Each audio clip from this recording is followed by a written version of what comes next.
Okay, good morning, everyone. We are here for the Economic Development Technology hearing in room 423. Today is February 13th, 2026, 8:30 a.m. Let's see. Because morning hearings must adjourn prior to floor session, not all testifiers may have the opportunity to testify. In that event, please know that your written testimony will be considered by the committee. For those on Zoom, please keep yourself muted and your video off while waiting to testify and after your testimony is complete. The Zoom chat function will allow you to chat with the technical staff only. Please use the chat only for technical issues. If you're disconnected unexpectedly, you may attempt to rejoin the meeting. If disconnected while presenting testimony, you may be allowed to continue if time permits. Please note that the House is not responsible for any bad internet connections on the testifier's end. In the event of a network failure, it may be necessary to reschedule the hearing or schedule the meeting for decision making. In that case, an appropriate notice will be posted. Please avoid using any trademarked or copyrighted images.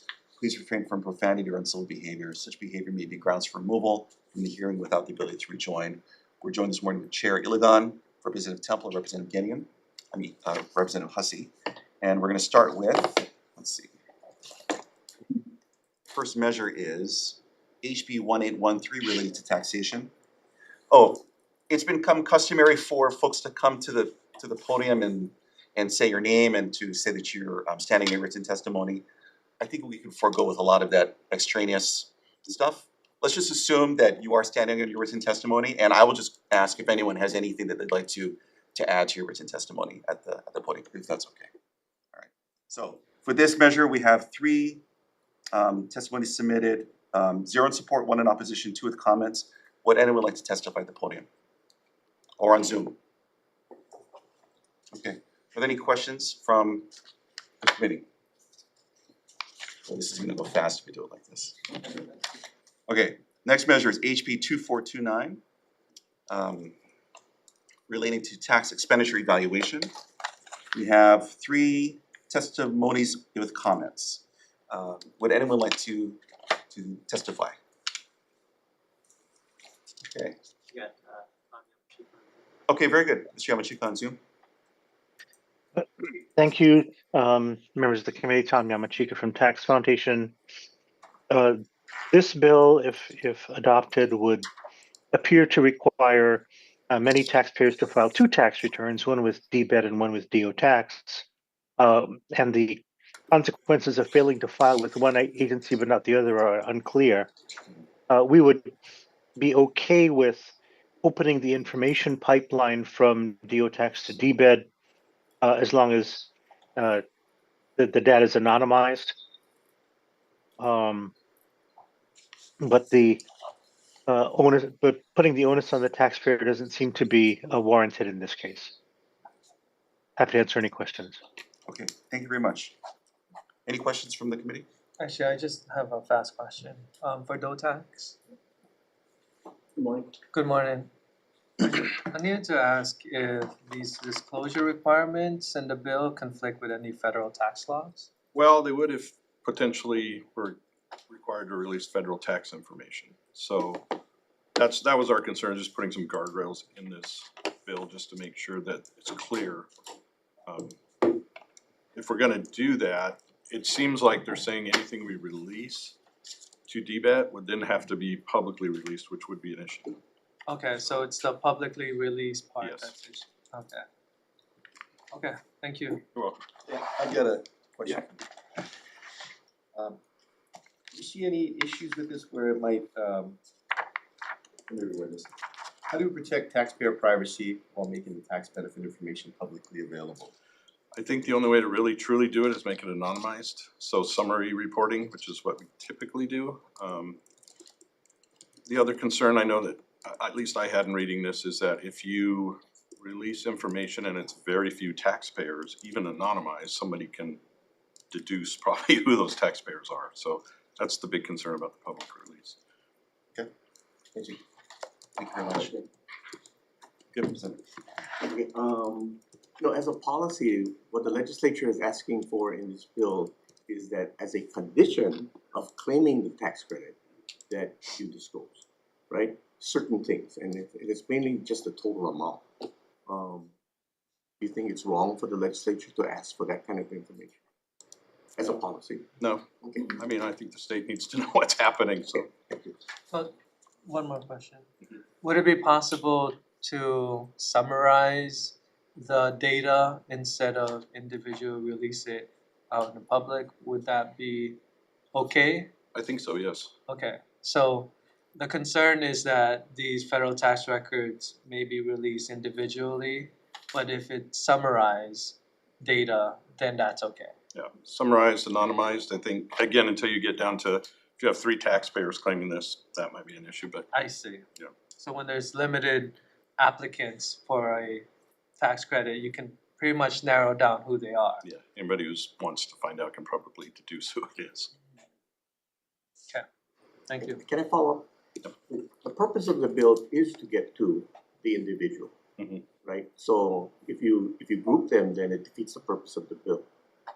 So, right, it's, if you're gonna claim the credit, all we wanna know is the total that each taxpayer is claiming. And I get that, it's just the balance, I mean, just trying to stay within the I law. mean, we're not trying to get all the other information out of them, Right, right? It's just that this one thing. and that's why I just wanna make sure we have guardrails so that, Thank you. Okay, thanks very much. Any further questions? Okay. Is anyone else interested in testifying on this measure? Move then to 2423 HD1 relating to biodiesel. We have 3 testimonies submitted, 2 in support, 0 in opposition, 1 with comments. Would anyone like to add anything to your testimony or speak? Please, sir, and introduce yourself, please. Mr. Chair, Mr. Vice Chair, members of the committee. My name is Bob Fung. I'm a partner of Pacific Biodiesel. We stand on a written testimony, but we have 2 comments. One is that Pacific Biodiesel has production capacity to supply all of the biodiesel needed to to support B5 in Hawaii now. Nothing needs to be imported, contrary to other people's testimony.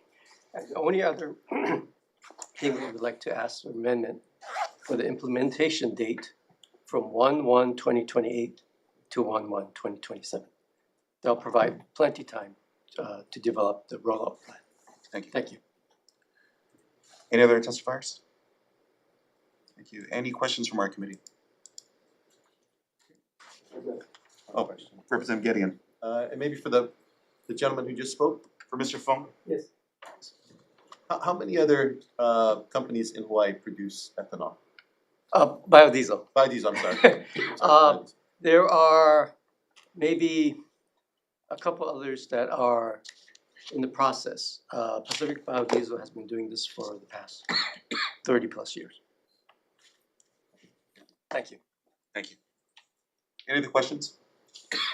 Any other testifiers? Okay, very good. Now we're moving to HB 1996, HD1. This is related to hearing aids. We have 6 testifiers in support, 0 in opposition, 2 with comments. Would anyone like to add anything to your testimony? Anyone on Zoom? Okay. Are there any questions for any of the testifiers from the committee? All right. Okay, next measure, HB 1851 HD1 related to taxation. For this measure, we have 5 testimonies in support, 0 in opposition, 2 with comments. Would anyone like to add anything to your written testimony? Anyone on Zoom? Oh, okay. Hello, yes. Morning, Chair, Vice Chair, and committee members. I'm Brian McCare on behalf of the Disability and Communication Access Board and our Executive Director, Christine Pagano. We did submit testimony in support. I just wanted to add, there's been several attempts over the past few years to try and help with the cost of hearing aids. Unfortunately, the ones that have dealt with insurance have gotten caught up in some administrative difficulties with having to get an auditor's report and exactly what that's over. So this is a bill though that can immediately lower the cost essentially for people. So really would encourage you guys to pass this bill. Thanks. Thank you, thanks. So just to be clear, this is on 1996. Yeah. Any questions for Mr. Mick? Okay, thank you very much. Would anyone else like to speak on 1996? Okay, great. So back to 1851. So would anyone else like to testify in 1851? HB 1851? Okay, please. No. Great, I'm Bill Brady, Chair Ilagan, Vice Chair Hussey, and members of the committee. I'm Jane Butay, Director of the Department of Labor and Industrial Relations. We stand on our testimony in support of the intent. Thank you. Okay, thanks very much. Anyone else? Tom? Thank you, Vice Chair, members of the committee. Tom Yamachika from Tax Foundation. We think that a program such as this would be better served with a direct apportionment of funds as opposed to using the tax system for this, because using the tax system will entail significant overhead costs in things like reprogramming the system, making forms, trying to publicize the program from the tax side, and so forth. We're also concerned that there are key metrics in the bill that are now blank, and we would ask that the committee fill them in before moving the bill. Okay, thank you very much. Any questions for Mr. Yamachika? Is anyone else interested in testifying on 1851? Okay, thanks very much. Moving now to HB 2546, related to tax credit for research activities. For this measure, we have 6 in support, none in opposition, 3 with comments. Would anyone like to add to their written testimony? Or just to speak? All right. Anyone on Zoom? Any questions from our committee? Yeah. Chair. I was hoping that HCDC can come up for this one. With this bill, I just wanted HCDC to give a summary of how effective this tax credit could be, if you don't mind. So this tax credit bill has been in existence for some time, and local companies rely on it to support their long-term R&D work. It takes a lot of effort to take something from an idea to a concept. So being able to plan ahead of time that if you make these large capital investments up front, there is support from the state in the long-term future. I will add that in my comments. I would love for it to become a pro rata program. In the past, it's been a first come, first serve, and it's kind of like a Black Friday sale where if you were up early enough and you're the first one to get in, you had the highest chance of getting the tax credit, which makes it challenging for a lot of companies who are doing this R&D and they're not sure if they're going to get any tax credit whatsoever. So by making pro rata, it allows everyone who applies within a certain time window to ensure they get some portion of the tax credit. Thank you. Thank you. Thanks. Any further questions? Okay, any other testifiers? All right, very good. That was HB 2546. We're moving now to 2028 HD1 relating to Labor Day. We have 3 in support, 1 in opposition, 2 with comments. Would anyone like to add anything to your testimony? Sir. Thank you, Chair, Vice Chair, committee members. Hold on, Mike. Just want to let everyone know that my vice chair stepped out and I will be resuming the chair for the testimonies. Go ahead. Thank you. Thanks, Chair. Mike Yosu on behalf of the Hawaii Iron Workers Stabilization Fund. Just want to emphasize how important this bill is to recognizing the hard work that the construction workers of Hawaii do. Not only the building trades, but all of Hawaii's construction workers. I know there's been some pushback and some opposition about public funding of private benefits. I would call into recognition the fact that the state does incentivize a lot of private benefits, and I think this is an important recognition for Hawaii construction workers. Happy to answer any questions. Thank you. Thank you. We have Tom over at the Tax Foundation of Hawaii in Zoom. Thank you, Chair. Members of the committee, Tom Yamachika from Tax Foundation. We first of all question why the state should be subsidizing a paid holiday for construction workers as opposed to any other industries. Other industries contribute significantly to the state's growth.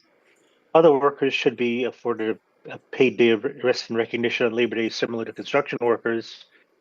And other industries are struggling with the financial burden of paying any pay, let alone holiday pay, in these harsh economic times. We think there's a technical concern with the non-duplication provision in subsection F, because it speaks of qualified costs, but the term is not defined. So we think it's important for taxpayers to know what's going to be disallowed if this credit is taken. Finally, the draft includes unspecified credit amounts and otherwise contains blanks for important information. We urge that this committee fill in the blanks before moving this bill on. Happy to answer any questions. Thank you very much for the opportunity. Thank you. We have Cody Sula in support. Hello, Chair Representatives Templo and Gideon. Good morning, Cody Sewell on behalf of the Iron Worker Stabilization as well. We submitted a written testimony, we stand on that. I just wanted to highlight a few reasons why this bill came about. You know, it was never our intention for the state to get involved between negotiations between the union and the employers. Our intention for this bill was, we've always looked at other ways that we can help curb some of the cost of living, bring down the burden on our workers. And intention was for the state to give back some of the taxpayers' dollars back to their workers to help reduce the cost of living burden. You know, it's always been talked about how we can support our local businesses, how we can support our working people. And this was a way that we thought would be an avenue to do it. So that's the reasons why we put it out. Thank you for your time. Thank you, Cody. At this time, we have 3 members in support, 1 in opposition with 2 comments. Any other testifiers in Zoom and in person wishing to testify? All right, with none, we're gonna ask questions with the members. With no questions, we're gonna move on to the next bill. We have HB 2583, and the first testifier with comments is with DBED. Aloha Chair, committee members, Dennis Ling with DBED. DBED stands in its written testimony offering comments. Thank you. Thank you. Moving on to our next testifier is the Chamber of Commerce of Hawaii. In support? Thank you. At this time, for this bill, we have 4 testifiers in support and 0 in opposition with 1 comment.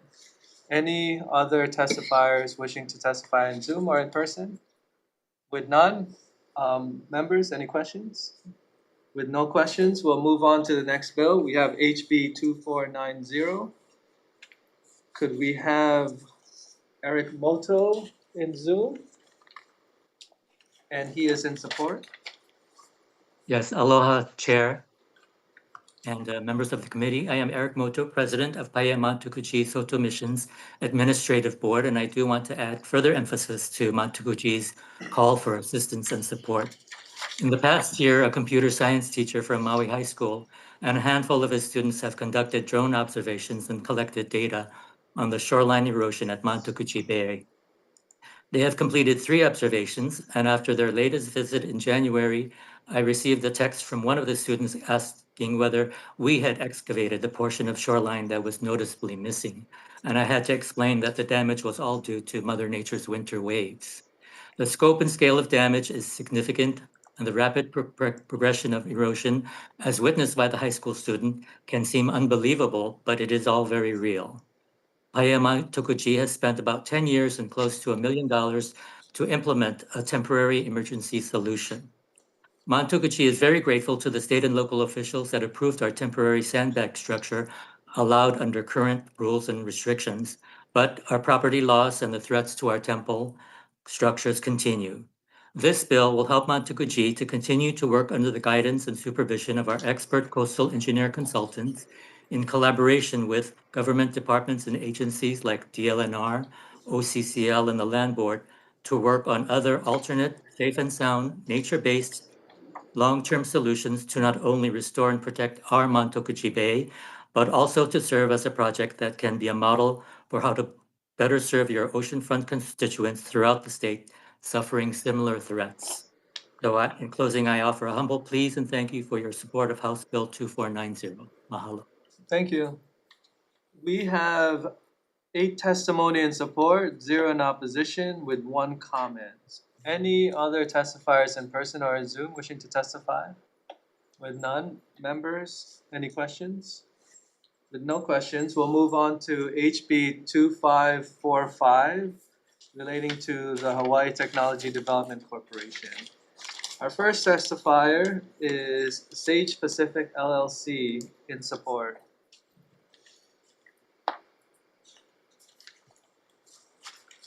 fake me out there, Christine. I thought you were the person. I'm sorry. The next person is HCDC in support. Aloha chairs, members of the committee. We stand a written testimony, but I kind of want to highlight a few things. So the R&D tax credit that we talked about earlier, it's about supporting R&D and how capital intensive it is. The SBIR program. Excuse me, please say your name. Oh, sorry, Trong Lam with HCDC. My apologies.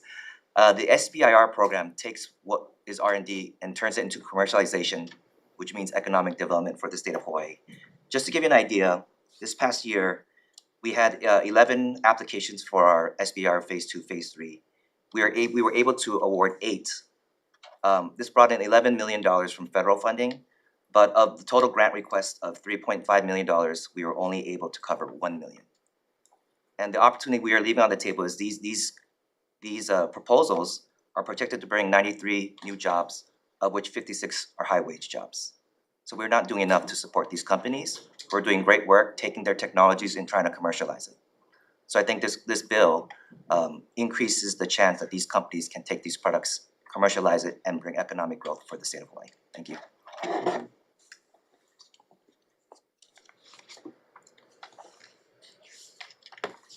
For this bill, we have 19 testifiers in support, 0 opposition, and 0 comments. Is there any other testifiers in person or in Zoom wishing to testify? With none, members, do we have any questions? With no questions, we're gonna move on to HB 2114 relating to human services. Our first testifier is Christine Sakuda, and with comments. Aloha Chair, members of the committee. I'm Christine Sakuda, the State Chief Information Officer. We are providing comments on this bill. We really support the intent of the Hawaii Benefits Hub and believe its potential to significantly improve how healthcare is delivered in Hawaii, ensuring people have access to benefit programs. But we believe that there are several complex operational and policy changes that must be addressed to ensure long-term success. We are at the Office of Enterprise Technology Services. We provide enterprise IT support. And so we look forward to working very closely with the service providers, such as DHS and the different programs, to make sure that we move forward in a thoughtful way. And we don't want to build technology for technology's sake. So there has to be a nice tight alignment between the technology and infrastructure that we can build and the services that it's hoping to deliver on. So thank you. Stand by for any questions. Mahalo. Thank you. We have Department of Human Services with comments in Zoom. I'm here in person. Yeah, aloha chair and members. I'm Scott Morishige, Division Administrator for the Department of Human Services on behalf of our Director Ryan Yamane. The department stands on our written comments and defers to ETS, and we're available for questions. Thank you. Thank you. We have 3 testimonies in support, 0 with opposition, and 2 with comments. Is there any other testifiers in person in Zoom? With none, members, do you have any questions? I actually do have a question. Christine, could you come up? Yes. Yes, Chair. Is there any standards that your department or organization adopted regarding like these portals that's being created in different departments? I'm just curious because I'm sure there's been a lot of different ones and they seem all unique. Yes, we do. One of the big roles that ETS provides is we provide IT governance across enterprise services. So we work to create standards and guidelines that in partnership with the departments to adhere to. So cybersecurity standards and policies is one of them. We have also, through our Chief Data Officer, created a series of data sharing standards, data governance, well, actually they're guidelines. And so those guidelines are developed through the data task force, and then they're distributed to the departments to, adhere to and support. And so that's some of the examples that we can provide about guidelines. Does these department create any MOA or MOU with you when they create these portals, or do they only consult with you and then you're hands off after that? It's a good question, and I think it depends on, certain use cases. ETS does host the state's web portals, so it has kind of a common look and feel. We work with a major vendor to support that. And so we try our best to provide those standards. When it comes to data exchange and data sharing, if we are a part of that, then we offer input on enterprise data sharing. Otherwise, a lot of the departments have their own data sharing agreements between the departments and programs they want to share with. And that can be a challenge because every department might interpret data sharing differently depending on their requirements. And, the federal departments ask for different things. There's sensitive information in different ways. And so, we try to work with the departments to enable data sharing, have common data sharing agreements. Thank you. I just want to thank Human Services Department for their proactive approach in reaching out to ETS, because I've been experiencing other departments just doing it on their own without any sort of collaboration. So Yes. thank you for We're big advocates of that. Thank you. Thank you very much. Thank you. We are finished here. Just say that you resume. You are taking over the chairmanship. I'm gonna take over from chair. Are there any further testifiers on 2114? Okay, thank you very much. Moving then to HB 1859 HD1. This is relating to workforce development. For this measure, we have 20 testifiers in support, none in opposition, 2 with comments. Would anyone like to add anything to your written testimony? Please. Good morning, Chair, Vice Chair, members of the committee. I'm Matt Stevens. I'm Executive Director of the Hawaii Workforce Funders Collaborative and the convener of the Learn, Work, Thrive Hui, a cross-sector coalition dedicated to creating workforce opportunity over the next 2 decades. I stand in strong support of this bill. I'd like to expand on a couple issues. This bill matters because our workforce challenge is fundamentally tied to our state's economic development challenge. The report that came out from UHERO last week confirms what our workforce data has shown for years, that even after adjusting for cost of living, wages and purchasing power really make us one of the weaker economies in the country. We don't have enough living wage jobs projected for the next generation to have hope that they can thrive here in Hawaii. Our numbers show that 170,000 young people will enter the workforce over the next decade, but we're projecting just 101,000 living wage job openings over that same time period, a gap of about 40%. Addressing this persistent structural challenge will require the coordination of 3 interrelated lines of work. First, we need to ensure clear pathways to the living wage jobs we know about. Second, we need to grow our economy to create more living wage jobs consistent with the kinds of recommendations we're seeing from UHERO. And third, we need to improve job quality. In our conversations with residents across the state, job quality in Hawaii is something that allows someone to remain here. They earn enough to remain here, fulfill commitments to their family and community, and maintain good physical and mental health. If our economy can't provide the prospect of these type of jobs, people will have to make that difficult decision to leave. And so the final observation I'll make is that when you review today's testimony, you'll see a variety of stakeholders describing the bill through their own lens, but a common language and a common narrative for how we untangle this persistent structural workforce challenge is starting to emerge. And that doesn't just happen by accident. That happens when stakeholders aligned around a shared long-term goal. And HB 1859 provides that durable public infrastructure to hold that alignment over time. And so for these reasons, I urge your support of this bill. Thank you so much. Thank you. Any other, please?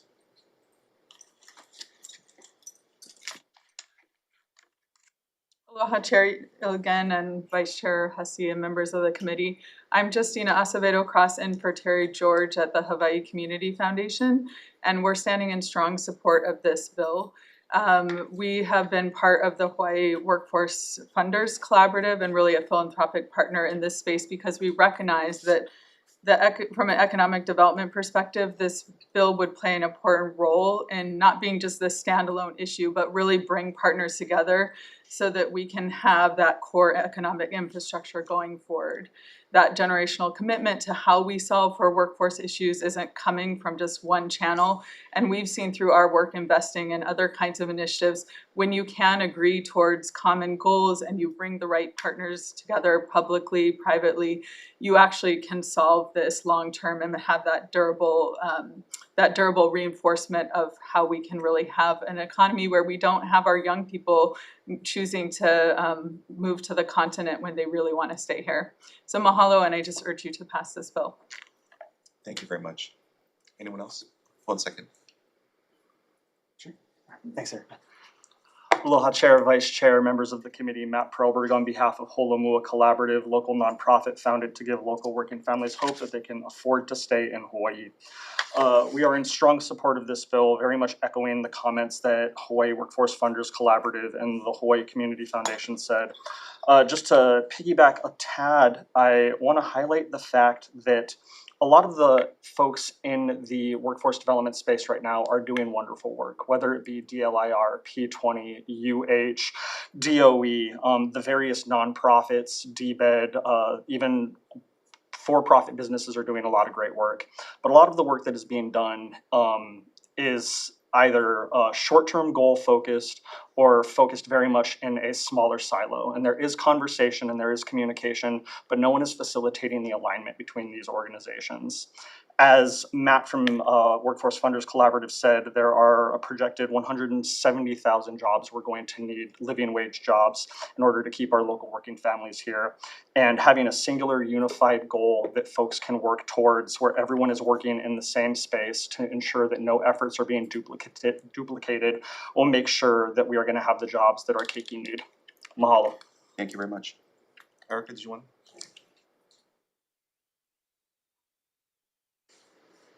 Aloha Chair, Vice Chair, members of the committee. My name is Erica Nakanishi Stanis with Hawaii Kids Can.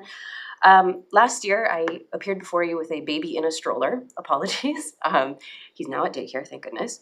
But we asked you to pass a bill, SB 742, which turned into Act 154. This put us on the path of creating a sustainable statewide agency data sharing plan under the leadership of ETS. Thank you for that beautiful first step. This step is just as important because it allows us to create a durable long-term plan informed by the data gathered under Act 154 to align a wide range of stakeholders. Last year, one of the most encouraging things about SB 742 was the groundswell of support that came over the various rounds of hearings. And you see that happening again with this bill. And that speaks to a need across sectors, across stakeholders to come together and convene. It just makes sense to keep talking and to build a plan that outlasts administrations, outlasts state unified workforce plans, and looks 20 years to the future, because that's how students consider their careers. Right? If nothing else, I would please ask you, please read Angela Chalk's testimony. As the voice of a young person in this state who is actively thinking about her future, I think her words speak volumes. Thank you for the opportunity to testify. Thank you. Any further testifiers? Okay. Do we have any questions from our committee members? Very good. Okay, moving on then to the next measure. HB 2534, HD1, relating to robotics. For this measure, we have 26 in support, 1 in opposition, 1 with comments. And I want to note that we have a bunch of young people in the House today to hopefully testify on this measure, and I would encourage you all to get up and speak if you feel so moved. Would anyone like to add to your written testimony or to speak? Please.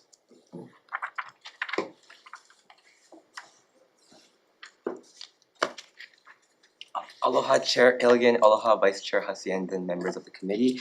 My name is Joshua Tom, and I am with Team 8871 Sabre Dynamics, a part of James Campbell High School. I would just like to add on some additional information to my written testimony, as well as bring in a couple of points that we noticed were some of the concerns brought by the DOE and with the opposition. First and foremost, I'd like to mention that recognizing robotics as a sport will bring and build pipelines directly from elementary to college and into the workforce. These programs do go a long way into creating not only job opportunities, but creating interest, especially in our young keiki, who we've noticed if we cut off these types of career engaging programs, they end up losing that passion later on down the road, and they don't typically end up rejoining these programs or don't typically end up going into the workforce. We'd like to mention that at James Campbell, our robotics team has a 100% graduation rate and a 100% four-year accredited university attendance from our team. We'd also like to mention some of the other information by some other teams like the Kauai Robotics Alliance, which represents all 3 high schools on Kauai Island. They actually created the RoboRio, or one of the boards that connects to the RoboRio, and this is one of the technology equipment used for the past couple of years, and it's used globally. So not only do teams from Hawaii use it, but teams across the entire world end up buying these types of boards that will support their robots, which shows how large the industry can grow, especially just here in Hawaii. In terms of some other concerns that were brought on to us, we do want to emphasize that bringing robotics as a sport does recognize directly the mentors and the competition levels. Back in 2016, Hawaii used to host the VEX Pan Pacific, which brought in 150 teams from not only Hawaii, but from Asia and the mainland, as well as Hawaii Regionals, which brings in teams from Australia, China, and Taiwan. These types of tournaments do bring in large-scale competitiveness. However, we do also want to recognize our local-based teams and give them the opportunities that they deserve to succeed in these pathways. A majority of tournaments are very Hawaii-focused, with Hawaii teams competing in them. We'd also like to mention Mr. Michael Kolat, who did write testimony as well. He is the president of the Hawaii First Robotics Alliance. And we noticed that with the DOE, their main concern was having support with recognizing robotics as a sport. HFR as well as Hawaii VEX Alliance associations will be able to help the DOE with appropriations. We also do recognize the support that it brings students, especially students who may not be able to physically participate in sports due to health conditions or other prior concerns. We'd also like to mention the Arizona Interscholastic Association and the Minnesota State High School League, which also recognize robotics as a sport, as well as the Texas UIL and the Connecticut High School League. These programs are the first 2 programs to recognize robotics across the entire United States, which would be the Arizona Interscholastic Association and the Minnesota State High School League. And they really focus on bringing scholarships and other types of opportunities for high school students going into the workforce that is desperately needed here in Hawaii. We'd also like to mention how CTE somewhat limits the recognition for students. A lot of CTE competitive competitions do actually require students to have either taken classes in some types of workforce development classes or are specifically tied to academies with schools that have academy systems. And we'd like to mention that robotics does require more than just engineers, more than just coders. We require people who can write, people who are good with social media, people who are good across all different levels and all different fields and aspects, even especially some of the students here today who haven't taken engineering classes or computer science classes but are still integral parts of their team. It also does go further into building a newer appreciation and love for engineering or other types of careers. I know one of our students wanted to go into healthcare, but they have now reevaluated their decisions after going into robotics and wants to become a bioengineer. So it is a very great program, and we do believe that further recognition as a sport will bring a lot more jobs and careers here to the state of Hawaii. Thank you. Thank you very much. Good job.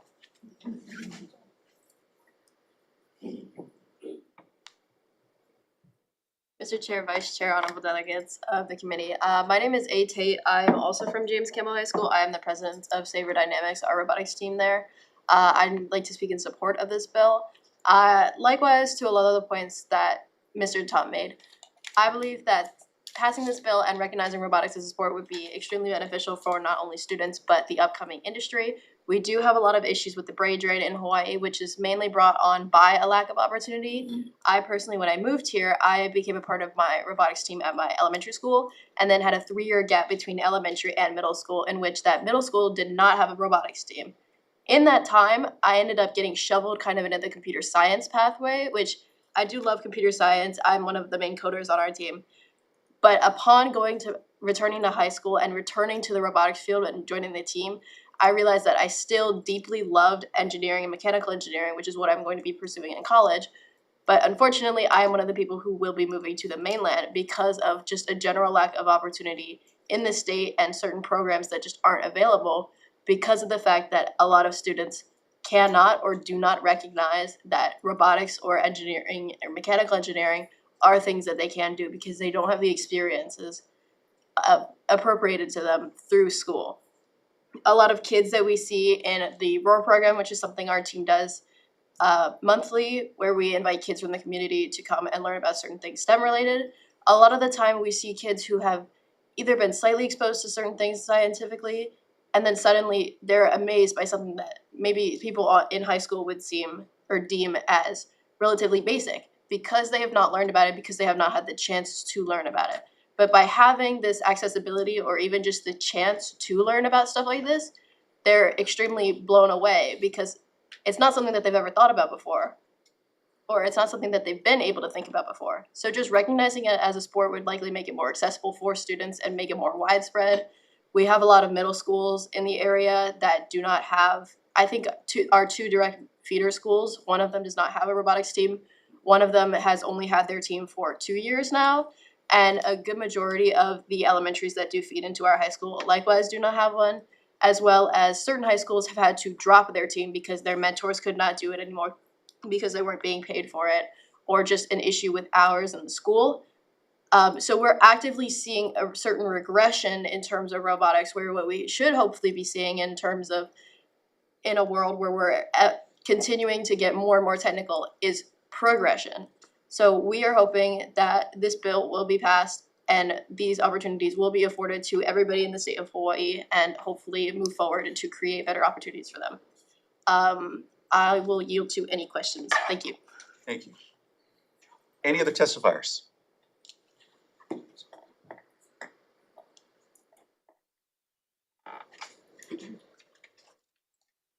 Aloha Chair, Aloha Chair, Vice Chair, members of the committee. My name is Danielle Nicole Coloma and I am a senior at James Campbell High School. I'm here today to express my support for the passage of Bill HB 2534. So like A-Tate, my experience with robotics started at an early age in elementary school, where I started off with Lego robotics, which was pretty fulfilling and soon fostered my passion for architecture, which is something that I intend to pursue in college. But as I started my years at Evan Mackay Middle School, I found out there wasn't many STEM programs available to me, and I did not have the resources to support my STEM experience. And unfortunately, like lots of people, my experience is not unique.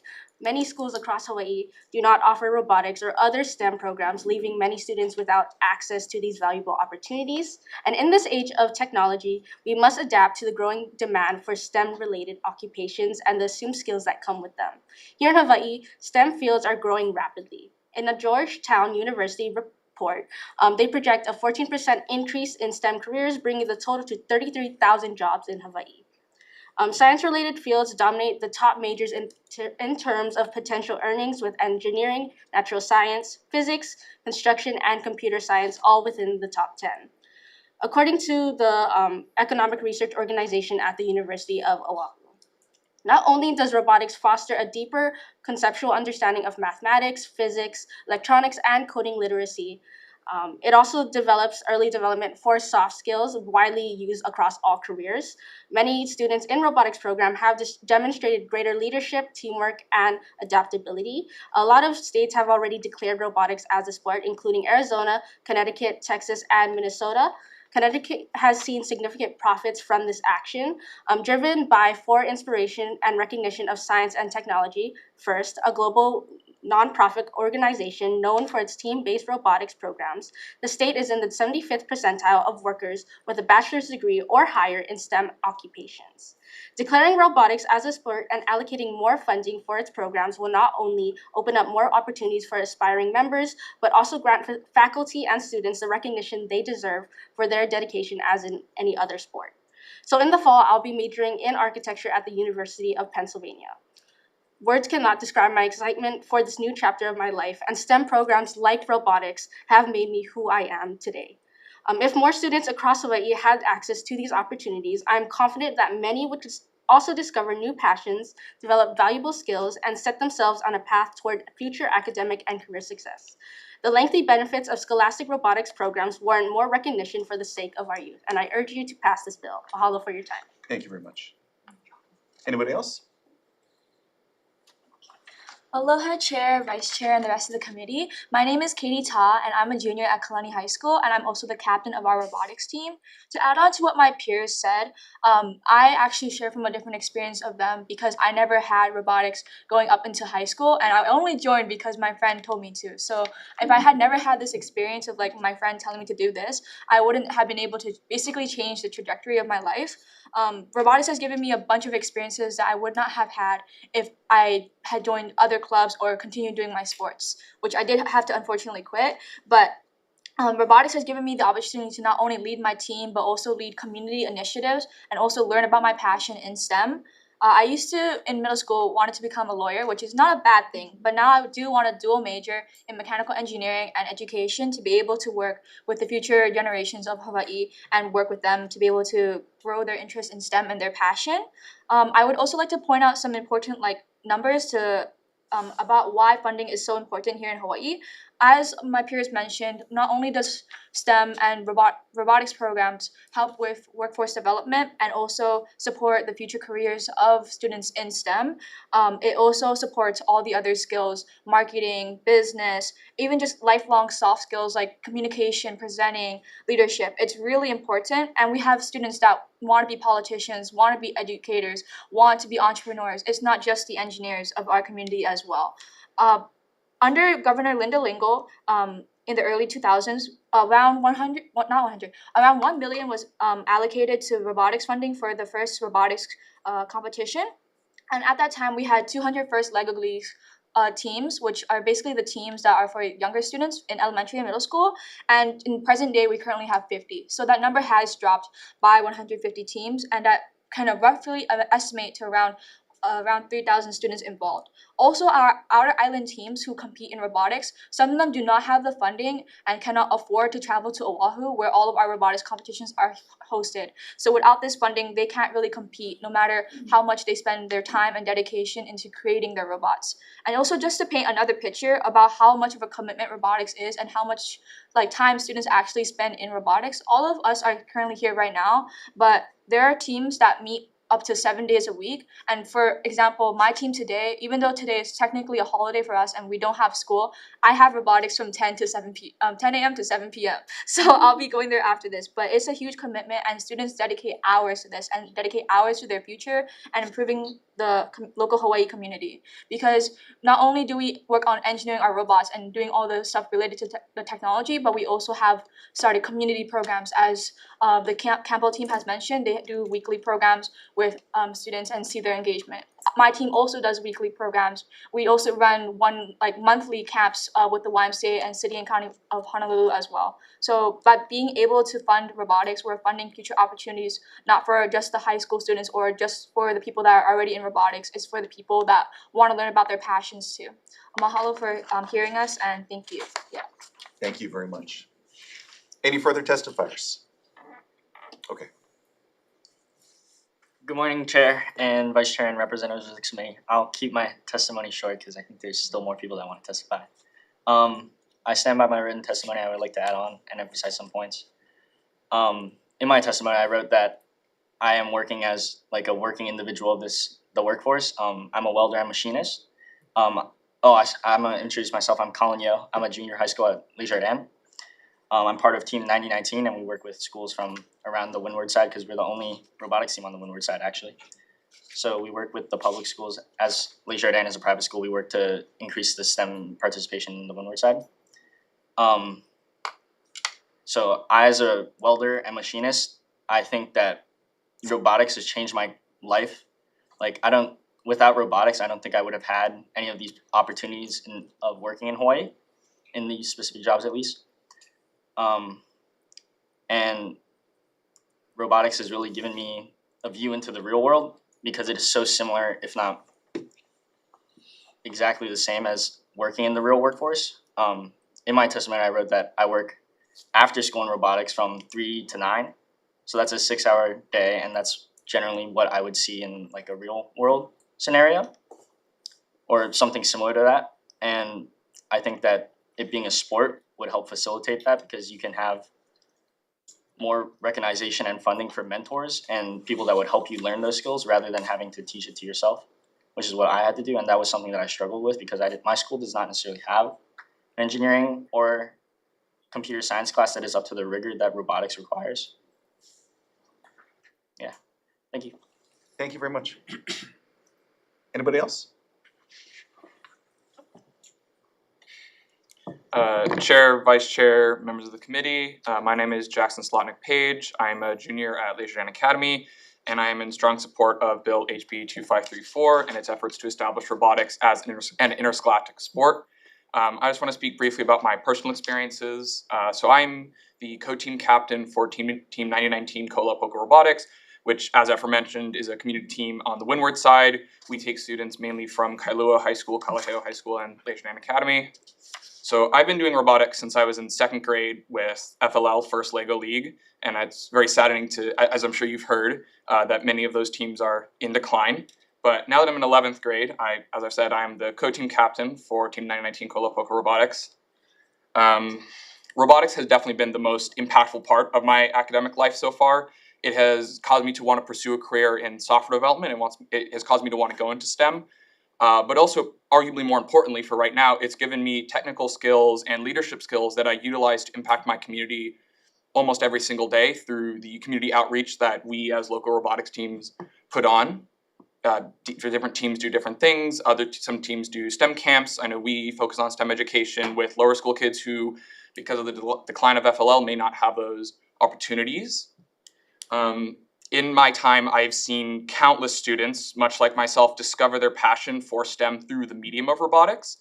But we are facing a lot of challenges, and we definitely need help, frankly. One of the main challenges we face in expanding our impact or even just maintaining our impact is a lack of consistent funding and a lack of mentorship. In my personal experience, robotics mentors stay later than almost any other educator, oftentimes till 9 or 10 o'clock at night. But these mentors are oftentimes not paid or not fully paid for these hours. But by establishing robotics as a sport, we would help address that. Thank you for the opportunity to testify. Thank you. Please. Chair, Vice Chair, and Committee. My name is Andrew Bivol. I'm a sophomore at James Campbell High School and a member of 8871 Saber Dynamics. And I want to talk to you about my personal connection and profound impact robotics has had on my life. Since I was pretty young, in elementary, I was a part of the Kaimio Elementary Robotics team for 3 years, and it's overall shaped my academic journey as I want to pursue biochem engineering after high school. And this wasn't always the case, as my family always wanted me to go into healthcare, and I haven't been exposed to the world of robotics. But ever since I joined the robotics team, and also now, it's overall shaped my view on the world and being able to pursue engineering outside of high school. Yima robotics team, Yima Intermediate also had a robotics program, but it was shut down due to the lack of mentorship because they weren't getting paid the funds to keep the program running. And doing this, a lot of robotics advisors spend a lot of time and dedication, just like my peers said, to help us students in pursuing and overall having a positive impact on our education, and also taking time out of their day to help us. And a lot of time and commitment is made through robotics, and we want to have a lot of robotics up and running all throughout Hawaii, and being able to do this can also help with the STEM education and also a lot of our younger generation to grow older and pursue a STEM major outside of high school. Ever Beach isn't the only area facing this issue, as Farrington High School is also out of the team. Ayumano Elementary, which is also facing the same issue, but they also won an award at Ever Makai competition. We also have Kalimiro, Holomua, and Iroquois Elementary within Ever Beach, which all had won an award this past school year. Holomua Elementary also has qualified for the national level, which means they will be competing at the national competition at South Korea. And also, Nanakuri High School Waianae Elementary teams and McKinney and Kamehameha all are out of teams, and this is also due to the lack of funding and mentorship, and I strongly urge you guys to push for this bill to be passed. Thank you. Okay, anybody else? Good morning, Chair, Vice Chair, and Chair Committee. My name is Tyron Ho from James Campbell High School, and like a lot of my peers, well, me personally, I went to Air Force Point Elementary School, and we weren't provided any robotics opportunities. And I always kind of looked up to robotics, especially seeing some shows on TV, and I always wanted to be a part of a team, but I was never given the opportunity to join one. So I kind of lost passion for it as I never had the opportunity to try it out. But as of recently, parents from Iroquois Point Elementary have given their kids opportunities to participate in robotics by starting a garage team where parents use their money to help their children participate in robotics. And I don't think we should have to come where parents are the people providing these opportunities. I think schools and communities should be the ones to do this because it will help Hawaii's industry and STEAM. So, sorry. So I volunteered at Iroquois Point Elementary, the garage team, Kaimiloa and Holomua. And when I volunteered, every kid I've talked to and seen, I could see a lot of passion and genuine interest in robotics. And I don't want that passion to go away in middle school. As you can see, there's a common occurrence in middle school where they just lose passion for robotics because it's not given to them. And I just think that when we pass this bill, it will give more funding to middle schools and carry on that passion, or hopefully carry it on into college and into the future careers to give Hawaii a bigger industry in STEAM and overall grow it. Sorry. But yeah, so like I said, there's no teams in Ilima. So a lot of people lose passion, and like many of my others, they only had it in high school or they had it in elementary, but they lost the passion or they didn't have the opportunity to do it during middle school. So like one of them, I joined because of Lance and because I always kind of wanted to be a part of a team. So it helped me kind of decide what I wanted to do in the future, because for our VEX team, I was the programmer, and now in the future, I do want to pursue programming. I'm taking AP programming, and I hope to do software development or something relating to that. And yes, sorry. But Hawaii is a very competitive state, as we know, especially with our sports and football. And I just think we should not only compete, or we should take robotics as a sport too, to be very competitive with that. And I think if we can be very good at tourism and STEM industry, it would just make Hawaii look better and keep the smart people from robotics and other places come here to work for us and not leave to go to the mainland and work for other people. And yeah, that's it.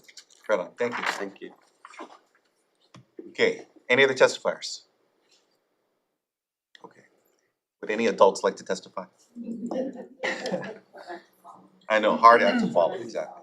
All right, thank you all very much to all of our students for being here and sharing your thoughts. We really appreciate it. Are there any questions from our committee? Not a question, just a comment. Please. I'd like to thank each of the students for coming here today. You guys are the future leaders of Hawaii. So thank you so much for coming and being part of the legislative process. It's really inspiring. Thank you. Yeah, mahalo nui. Okay, any other questions, comments? Chair, all right, very good. All right, thank you very much. That was HB 2534. How about a hand for the young people? Yeah, next measure is HB 2474 relating to international relations. We have one testimony in support from Dennis Ling. Would you like to add anything to your written? Okay. Yeah, aloha chair, vice chair, committee members, just standing on our written. Very good, thanks. Would anyone else like to testify on this measure? Okay, any questions from our committee? All right. Next measure is HB 1863. 1863, relating to an honorary ambassador to Canada. We have 3 testifiers who submitted testimony, 2 in support, 1 in opposition. Would anyone like to add anything to your testimony or to speak on this measure? Okay. Are there any questions for our committee? Okay. Next measure is HB 2475, and this is our last item for today. relating to labeling requirements. We have 17 testifiers in support, 4 in opposition, 0 with comments. Would anyone like to add anything to your testimony? Would you like to speak? Very good. Aloha Chair, Vice Chair, members of the committee. Thank you so much for hearing this bill today. My name is Naiahalani Breland. I'm the president and co-founder of Ola Brew and Distillery. Our mission has always been to support the growth of Hawaii's agricultural economy. By doing so, we source ingredients from Hawaii, add them into our beverages. And since we've opened, to date, we've sourced over $4 million that have gone back into the Hawaii's economy and create a more circular economy. I just wanted to add to my testimony a quick story and then a little bit of history. 5 years ago, we entered our first okolehau into the San Francisco World Spirits Competition, really just to get some notes from the judges, right? We didn't have a bottle, so naturally we entered our okolehau in a plastic jug with some blue construction tape on it saying FDA approved, okolehau, enjoy. It was the laughingstock of the competition at first. And then during the blind tastings, the plastic jug kept advancing round after round. And at the end, we won a double gold and best in class at the largest spirits competition in the world. Since then, we've earned 74 international awards. This is the first time that okolehau has stood on a world stage since 1893 at the Chicago World Fair representing Hawaii. And before that, the Paris Exposition in 1889, also representing Hawaii. For over 130 years, no one had made an authentic 100% Hawaii-grown, key-based okolehau. But this spirit story goes back way further. Okolehau was a word derived from Olelo Hawaii, meaning the steel bottom. Began with the key plant baked in an imu, fermented naturally, and distilled in iron pots in the late 1700s. In 1889, it won international recognition in Paris. In 1940, it was recognized by the US government as its own category of spirits. In 1968, Senator Spark Matsunaga entered it into the congressional record. And in 1984, it was mentioned in a Supreme Court case, though it was misclassified as a brandy. That misclassification tells us something important. Because okolehau has never had a clear legal definition, it has been diluted, misrepresented, commercialized in ways that has erased agriculture, our agricultural and cultural foundation. In HB 2475, it mentions that through clarity of a definition, industries thrive, and defining our Hawaii spirit creates the foundation. When we do not protect something unique in Hawaii, it doesn't scale, it gets co-opted.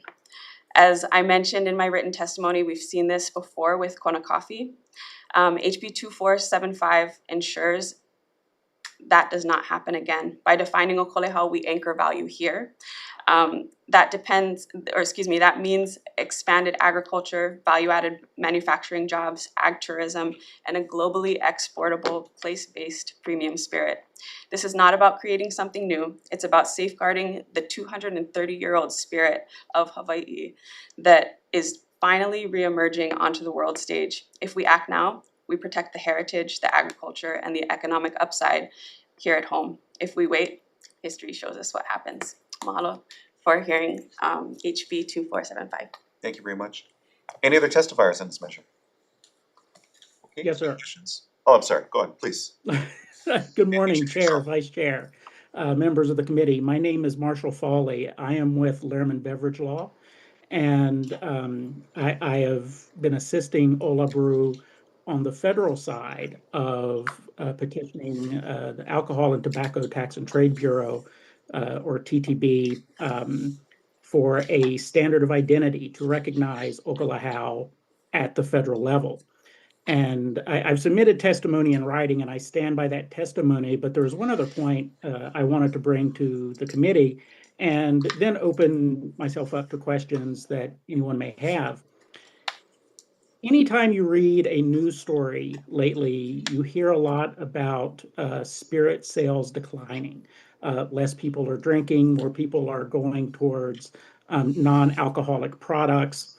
And to me, one of the things that means is that they're being more selective in where they're spending their discretionary funds.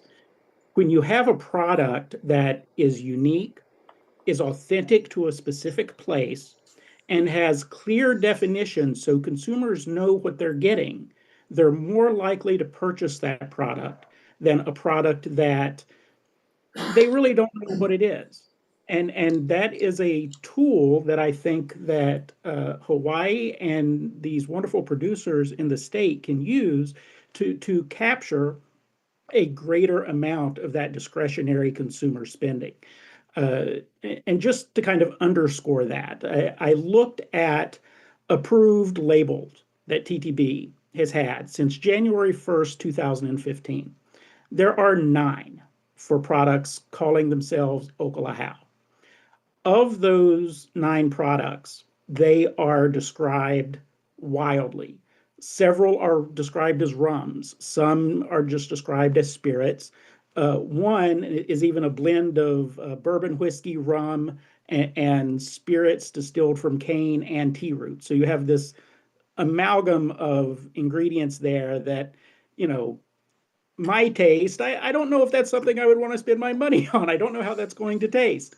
If there was a standard for Okalahau and myself as a consumer knew what that meant, I would be more willing to buy that product. And I think consumers all over the world would be more willing to buy that product. With that, I open it to any questions the committee may have. Thank you very much. Any other testifiers? Okay. Are there any questions from the committee? Okay. With that, I think we can recess. And we'll be right back.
We are back from recess and we are gonna start at the top of the agenda. At this time, we have HB 1813, and this bill broadens the tax base by reducing selective tax exemptions. Chair's recommendation is to defect the effective date to year 3000, technical amendment for purpose of clarity, consistency, and style. Members, any questions? No questions. Vice Chair, please take the vote. Voting on HB 1813, recommendation is to pass the measure with amendments. Chair and Vice Chair vote aye. Representative Holt? Aye. Representative Tam? Aye. Representative Templo? Aye. Representative Yamashita? Aye. Representative Gedeon? Aye.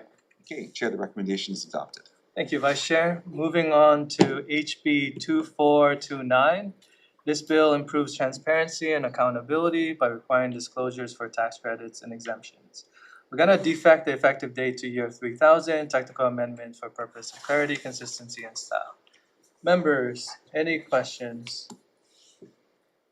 No questions, Vice Chair, please take the vote. Okay, we're voting on HB 2429. Recommendation is to pass with amendments. Any votes in opposition? Any votes of reservation? Chair, the recommendation, I'm sorry? A reservation. Thank you, Representative Gedeon noted. Any other notations? Okay. Chair, the recommendation is adopted. Thank you, Vice Chair. Moving on to HB 2423. This bill advances cleaner transportation by requiring a minimum biodiesel blend in on highway diesel fuel. Chair recommends that DBED shall also report to the legislature of this plan, technical amendments for purpose of clarity, consistency, and style. Members, any questions?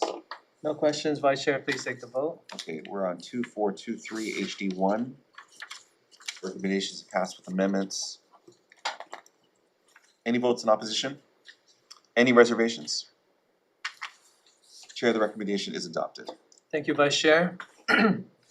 We are moving on to HB 1996, HD1. This bill improves access to hearing care by exempting hearing aid sales from GET. We're gonna move this bill as is. Members, any questions? With no questions, Vice Chair, please take the vote. Okay, we're on HB 1996. Recommendations to pass as is. Any votes in opposition? Any reservations? Chair, the recommendation is adopted. Thank you, Vice Chair. Moving on to HB 1851, HD1.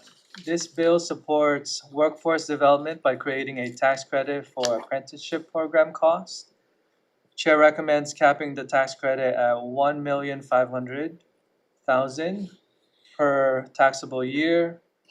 Chair recommends sunsetting the program on December 31st, 2036. Chair recommends to add DOTAC's second recommendation under their testimony to clarify that the taxpayer who is claiming the credit must incur expenses. Technical amendments for the purpose of clarity, consistency, and style.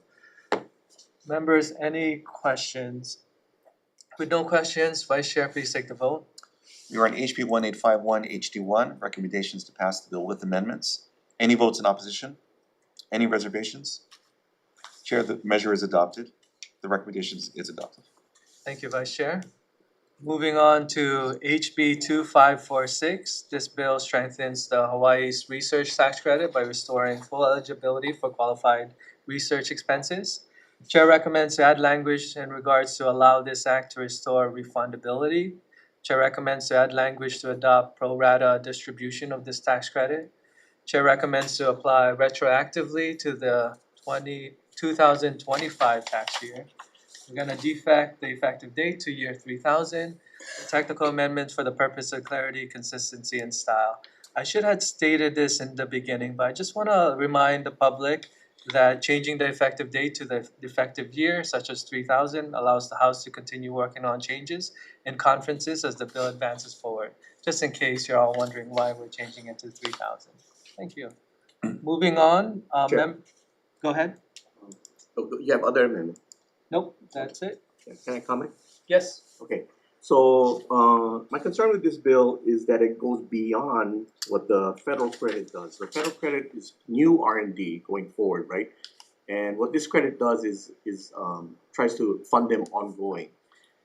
which I understand, right? We all support tech and these kind of things, but the feds did that intentionally because what they're trying to do is encourage new development. So, right, new R&D, and if our state limited resources are put into existing, that might limit. The testifier from HTDC said that it's kind of a first come first serve and those kind of things. But when you make it open to ongoing R&D, then that's what kind of limits it instead of new R&D. So that's my concern with this bill going forward. Also, I think right, if it's going to be ongoing, I would rather it be in a grant and aid form where under 42F. Thank you, Rep. Any other members?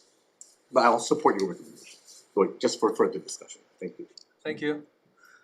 All right, Vice Chair, please take the vote. Okay, HB 2546, recommendations to pass with amendments. Any votes in opposition? Any reservations? Chair, the recommendation is adopted. Thank you. We are going to move on to HB 2028. This bill supports construction workers and responsible employers by creating a tax credit for providing paid Labor Day leave.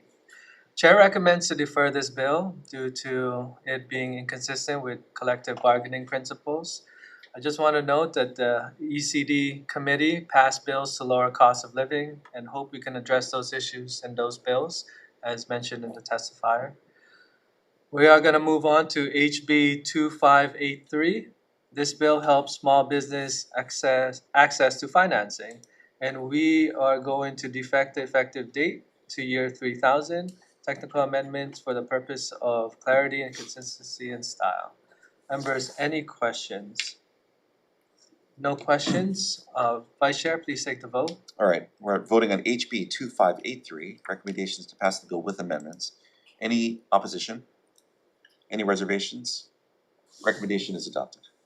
Thank you, Vice Chair. We are going to move on to HB 2490, HD1. This bill protects the Montokuji Bay by creating a 5-year coastal resilience pilot. Chair recommends to add language to address concerns raised by the State Historic Preservation Division regarding the treatment of EV kupuna that may be discovered during coastal restoration activities conducted under the pilot program.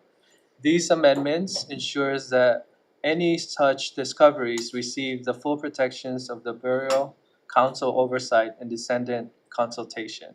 We're also gonna defect the effective date to year 3000, technical amendments for purpose of clarity, consistency, and style. Members, any questions? No questions. Vice Chair, please take the vote. Okay, we're voting HB 2490, HD1, recommendations to pass the bill with amendments. Any votes in opposition? Any reservations? Okay, the recommendation is adopted. Thank you. We are going to move on to HB 2545. This bill helps diversify Hawaii's economy by supporting small business innovation. Chair recommends to defect the effective date to year 3000, technical amendments for the purpose of clarity, consistency, and style. Members, any questions? No questions. Vice Chair, please take the vote. Voting on HB 2545, recommendations to pass the bill with amendments. Any opposition? Any reservations? Recommendation is adopted. Thank you, Vice Chair.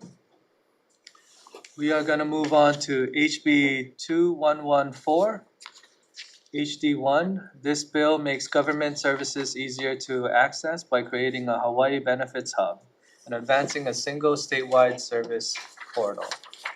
Chair recommends to move this as is. Members, any questions?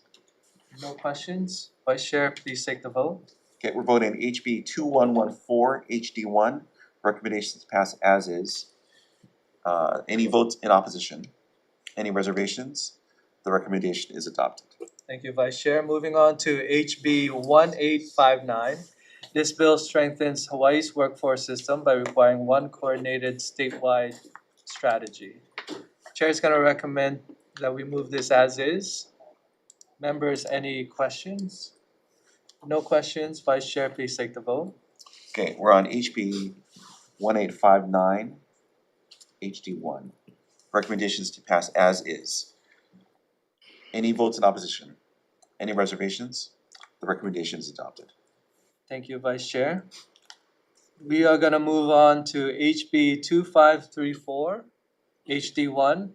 This bill invests in student opportunity by funding robotics as the interscholastic sport. Chair's recommendation is to pass as is. Before we go and move into questions, I just wanna recognize Representative Ray Soda for her work on this bill and making this happen. Thank you. Members, any questions? Chair, just a comment. Go ahead. Yeah, thank you. So 20 years ago, when I chaired this committee, many of the foundational pieces that started this robotic program was established during that time. And so I've always supported this and believed in it. It's kind of sad to hear the testifier saying that it is not growing as fast as I hoped it to be at that time. But I appreciate all the testifiers coming forward because I think it's an important issue. Thank you. Thank you. All right. And for the students, if you ever decide not to go into robotics, I think there's an opportunity to be a lobbyist in government because you did really well. All right, moving on. Vice Chair, please take the vote. Okay, HB 2534, HD1, passing as is. Any noes? Any reservations? Recommendation is adopted. Thank you, Vice Chair. Moving on to HB 2474. This bill helps Hawaii build stronger global relationships by allowing non-binding international partnerships. We're gonna defect the effective date to year 3000.